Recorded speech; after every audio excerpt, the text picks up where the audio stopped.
যখন নির্মমভাবে হত্যা করছে না তাদের যেন ফাঁসি হয় যেন।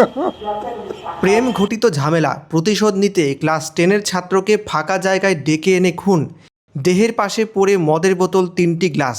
জলপাইগুড়ি তিস্তা সেতুর কাছে মহাদেব রায় নামের এক তরুণের দেহ উদ্ধারের ঘটনায় মূল অভিযুক্ত রোহিত হোসেন সহ 4 জনকে গ্রেপ্তার করেছে পুলিশ। এদের 3 জনই নাবালক। প্রেম ঘটিত সম্পর্কের প্রতিশোধ থেকেই খুনের ষড়যন্ত্র বলে দাবি করছেন তদন্তকারীরা। পরশুদিন বিকালবেলা বাড়ি থেকে ওর মাকে বললো ফুটবল খেলতে যাচ্ছি, তো ফুটবল খেলতে গিয়ে আর আসলোই না। আমার ছেলেকে মদ খাওয়ায় নিয়ে বেহুশ করে দিয়ে তারপরে আরেকজন এসে খুন করে। সবগুলো ক্রিমিনাল, নেশাখোর, সব নেশা করে। শুক্রবার জলপাইগুড়ি তিস্তা সেতু লাগোয়া ফাঁকা মাঠ থেকে এক যুবকের ক্ষতবিক্ষত দেহ উদ্ধারের ঘটনায় এলাকায় চাঞ্চল্য ছড়িয়েছিল। পরে জানা যায় ছেলেটির নাম মহাদেব রায়, তার বাড়ি সেনপাড়া। বাড়িতে নাকি ফুটবল খেলতে বেরোচ্ছি বলে বেরিয়েছিল, তারপর আর ঘরে ফেরেনি। পুলিশ সূত্রে দাবি, প্রেম ঘটিত একটি সম্পর্কের ব্যর্থতা এবং প্রতিশোধ নিতে মহাদেবকে ডেকে খুনের ষড়যন্ত্র করেছিল 4 জন।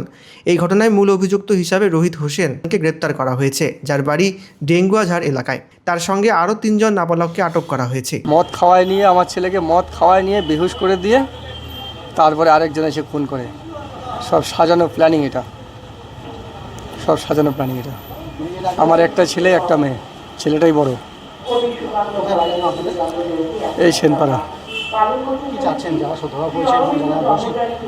কি যাচ্ছি, আমার ছেলে যেরকম নির্মমভাবে হত্যা করছে না তাদের যেন ফাঁসি হয় যেন, তাদের যেন ফাঁসি হয় যেন। পরশুদিন বিকালবেলা বাড়ি থেকে ওর মাকে বললো ফুটবল খেলতে যাচ্ছি, তো ফুটবল খেলতে গিয়ে আর আসলোই না। অনেক সেদিনও খুঁজছি, অনেক জায়গায় যেখানে যেখানে যায় আড্ডা ফাড্ডা মারে, রাত্রে দিয়ে খুঁজছিলাম, কোনো খোঁজ টোজ পাই নাই। কালকে সন্ধ্যাবেলা খবর পাই।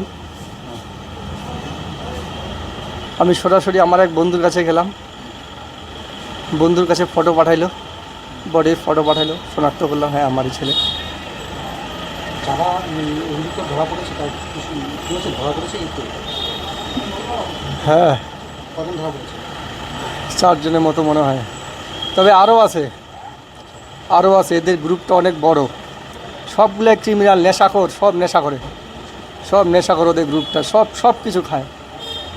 গ্রুপে অনেকজন আছে, অনেকজন।